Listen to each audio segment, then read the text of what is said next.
سلام دوستان، وقت بخیر، خسته نباشید. امیدوارم هر جای دنیا که هستید حالتون خوب باشه.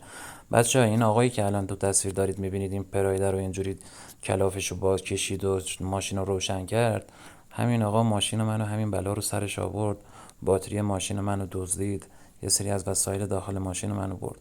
بعد برای منی که شبانه روز دارم تو اسنپ کار میکنم برای چند درغاز پول، ایشون اومد و خلاصه باتری ماشین منو دزدید. اون روز 2 میلیون خورده هزینه گذاشت رو دست من و خواهشن این پست رو اینقدر وایرال کنید تا حداقل این بلا سر بقیه همکاران دوستان ما نیاد و برای ماشینشون قفل پدال و قفل فرمون بخرن که دیگه بنده خدا نتونه این کارو بکنه.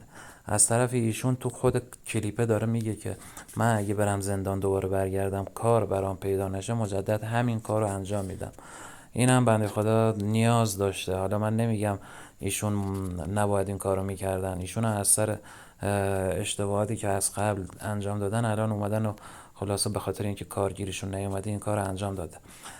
از طرفی دوست ندارم این اتفاق برای کسی دیگه بیفته و اون روزی که این اتفاق برای من افتاد اینقدر حال من خراب بود که دوست ندارم کسی اون روز منو داشت حال اون روز منو داشته باشه. مرسی از همتون. با این صحنه افتضاح روز نهم چالش درآوردن مثبت 30 میلیون تومان از اسنپ شروع شد. صبح متوجه شدم دیشب ماشین رو دزد زده. جک، لاپاز، جعبه ابزار، باتری و خلاصه خیلی از وسایل ماشین رو دزدیده. انقدر حالم بد شد که حد نداره. نمیدونم این چه دنیاییه که هر چقدر بیشتر تلاش میکنی بیشتر سنگ میفته جلوی پات. حس میکنم دنیا میخواد بهم بگه بس دیگه، قبول کن باید کم بیاری. این دفعه حس میکنم اون تاریمو امکان داره پاره بشه. دیگه به پلیس هم زحمت ندادم چون قول داده بودم 30 روز چالش رو انجام بدم. یه باتری قرضی فعلا انداختم رو ماشین و کارمو ساعت 10 صبح شروع کردم و هر درخواستی که حسم بهش خوب بود قبول میکردم. هیچ حساب کتابی نداشت. نزدیک غروب بود که تازه یادم افتاد بعد نهار بخورم و بعد نهار بلافاصله دوباره کار کردم. حس میکردم بعد این خسارات رو جبران کنم. تا ساعت 1 شب کار کردم که شد 15 ساعت کار که در نهایت فکر میکنم حتی پول باتری هم جور نشد. بازم خدا رو شکر. درآمد امروزم با اطلاعات تکمیلیش رو کپشن نوشتم. اگه بخوای ببینی که توی یک ماه میشه مثبت 30 میلیون تومان از اسنپ درآمد داشت یا نه، پیج منو فالو کن و ویدیو رو دنبال کن.